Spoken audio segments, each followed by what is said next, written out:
আমার নতুন 500 টাকা নোট দেওয়া যায় না? আপনি আমার 550 টাকা দিবেন, এটাই তো দেন। এখন আমি বিক্রি করবো, কত দিবেন? আমি আপনার কাছে বিক্রি করে দিব না, আমি কিনছি এখন আমি বিক্রি করবো, কত দিবেন? না ঠিক আছে, না না 50 দিন, 20 টাকা কম রাখছি। আমি বিক্রি করলে কত বিক্রি করতে পারবো? হ্যাঁ মানে 500 টাকা বিক্রি করতে পারবো। এখানে 10,000 টাকা আছে, 550 বিক্রি করতে পারবো। মানে আমি আমি যদি বিক্রি করি, তা আপনি আমার 550 টাকা দিবেন, এটাই তো দেন। আসলে কিনবেন? সত্যি? খারাপ মায়ের আমার দেন, বিক্রি করে দিন। তাহলে আমার দিবেন 10,550, মানে আমার লস হবে কিছু আর কি নাকি? আমার নতুন 500 টাকা নোট দেওয়া যায় না? ভাইয়ের কাছে আমি আবার এটা বিক্রি করে দিলাম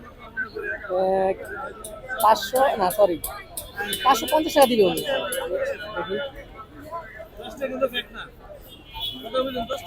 আমি মাত্র কিনলাম, ভাইয়ের কাছে মূলটা বিক্রি করে দিলাম 10,550 টাকা।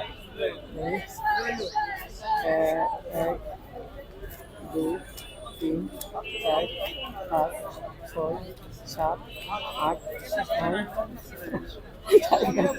9 যা করলেন, বুঝতে মারলেন।